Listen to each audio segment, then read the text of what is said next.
What's up you guys, welcome back to my channel. If you're new here, hi, hello, I'm Lydia, and if you are new here, make sure you hit the subscribe button, join the growing family, turn notifications on, and while you're down there, give me a thumbs up because it really does help me out. Today we're going to be talking about the time that two strangers saved my life.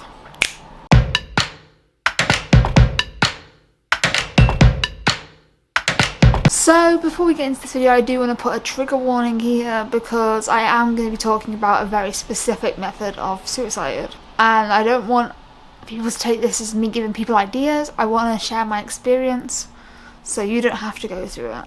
I just like to put a trigger warning for this video because it is a triggering subject. 2021, I was really suicidal. I had split up from Becca and was in the process of moving out of the shared flat, because until that point me and Becca had been sharing a bed even though we split up, and let me tell you, it is the most awkward thing ever. We still got on. Basically, when it was getting closer to the time of moving out, I was getting more and more suicidal because I was alone again, and when you feel alone and suicidal, bad things happen.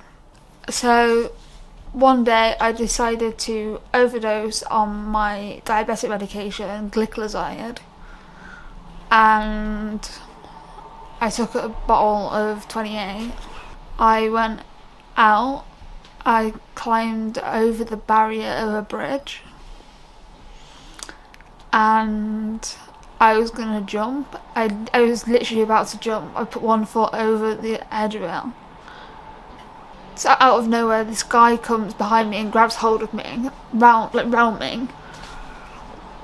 And then another person comes over, grabs hold of my other side, and they lift me over the barrier.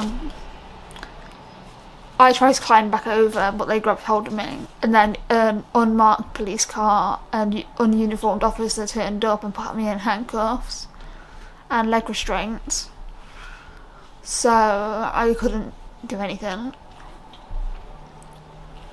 They called an ambulance, and then they drove onto the hard shoulder of a motorway because they couldn't stand the roundabout.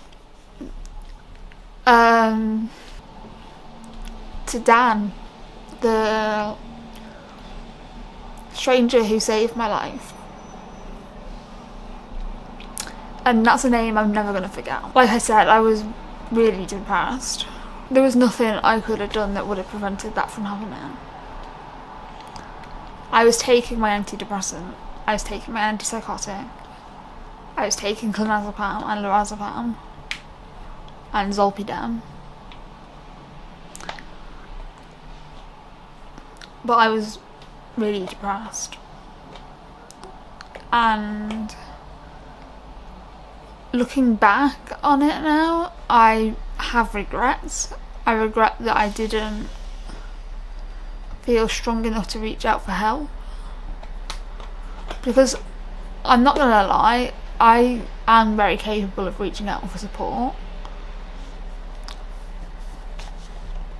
I use Shout a lot, which here in the UK this is Shout. It's a helpline that you text, and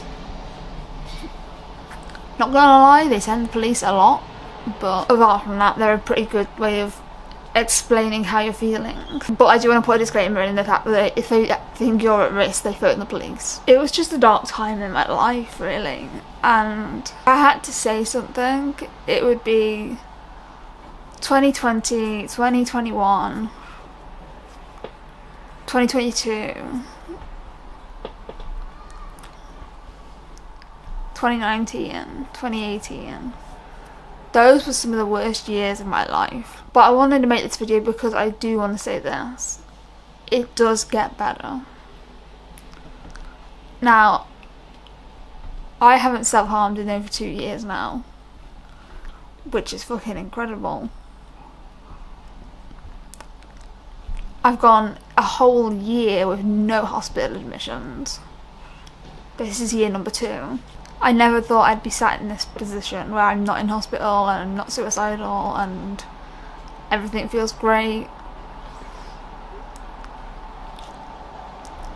But I do want to say thank you to those 2 members of the public that saved my life, because that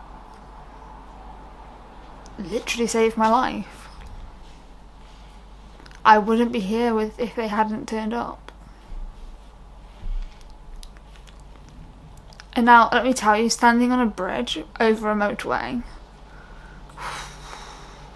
it's terrifying, because cars are moving so fast underneath you.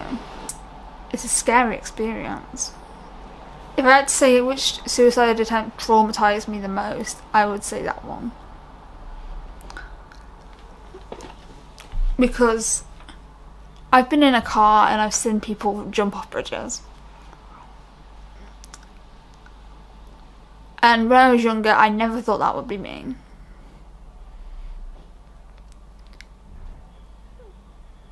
Then, as I've grown up, with the lack of support that I had, I never would have made it this far.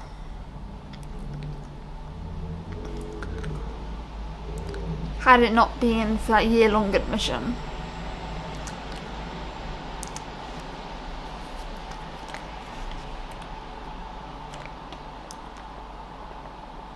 I feel like I'm waffling on a bit and not really making much sense. But yeah. Climbing on a bridge is scary. And looking back on it, I'm just thinking how much trauma I would have caused the driver if I'd hit a car. Like, the trauma that would have caused them. But yeah, thank you for watching this video, and if you're struggling, I have helplines in the description down below.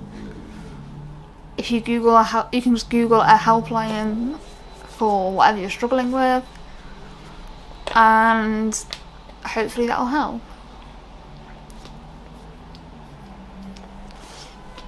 Thanks for watching, and I'll see you in my next video.